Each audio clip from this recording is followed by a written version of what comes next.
Assalamualaikum warahmatullahi wabarakatuh. Saya Javin Karstama dari kelas Paralel 3 ingin menjawab soal ujian tengah semester mata kuliah Sosiologi Komunikasi. Yang pertama yaitu peran media sosial terhadap kekerasan fisik.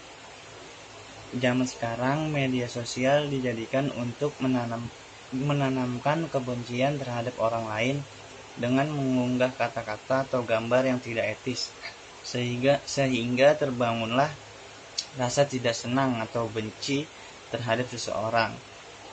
Atau media sosial zaman sekarang bisa melakukan sebuah bullying yang bisa menyebabkan mental seseorang terjatuh.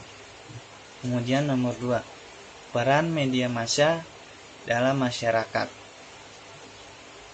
Peran media massa dalam masyarakat yang pertama di bidang informasi, karena informasi adalah pengetahuan dan pengetahuan adalah kekuatan. Media menawarkan fakta dari pendapat yang menarik. Informasi ini tepat waktu dan berisi berbagai peristiwa dan situasi yang penting untuk dibagikan kepada khalayak ramai atau sebuah item informasi. Lalu yang kedua di bidang pendidikan.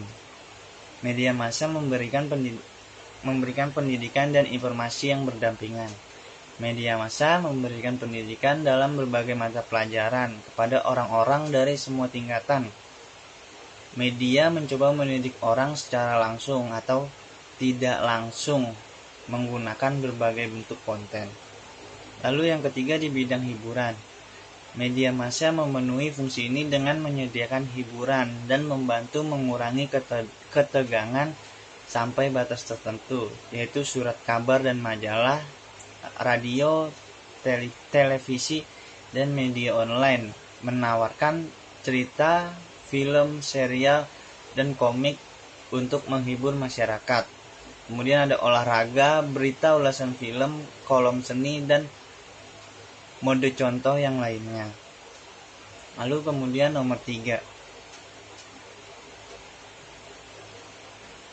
apakah masih terdapat diskriminasi gender media terhadap wanita? Jawabannya ya, masih banyak diskriminasi terhadap perempuan. Di Indonesia ada beberapa diskriminasi yang sering terjadi pada perempuan, seperti perempuan dianggap tidak perlu berpendidikan tinggi karena nanti hanya bertugas untuk mengurus rumah dan anak. Padahal mendidik anak membutuhkan kecerdasan.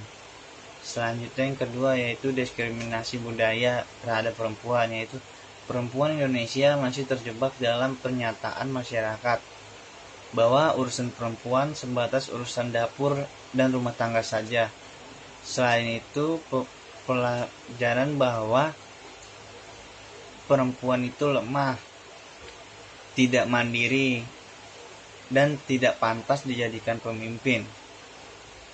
Lalu kemudian soal nomor 4 yaitu apakah di zaman komunikasi teknologi yang canggih ini masih ada masyarakat yang terisolir? Jawabannya tentu masih ada, karena masih banyak sekali orang yang tinggal di daerah terpencil atau pedalaman yang sangat susah untuk melakukan interaksi komunikasi dengan orang lain, dan di daerah tersebut tidak ada alat untuk berkomunikasi yang mendukung dan juga akses untuk berjalan ke kota. Contohnya yaitu kampung lama desa Bonmuti berada di bawah lembah Gunung Mutis dan berada tidak jauh dari Ambenu Timor Leste. Di desa tersebut, untuk menjangkau kampung desa tersebut harus menempuh perjalanan selama 18 jam dari Kupang dan melintasi 4 sungai.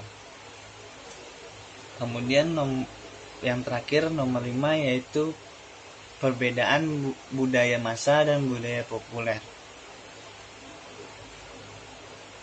Budaya populer adalah totalitas ide, perspektif, atau perilaku, citra, dan fenomena lainnya yang dipilih oleh konsensus informal di dalam arus utama sebuah budaya, khususnya oleh budaya Barat.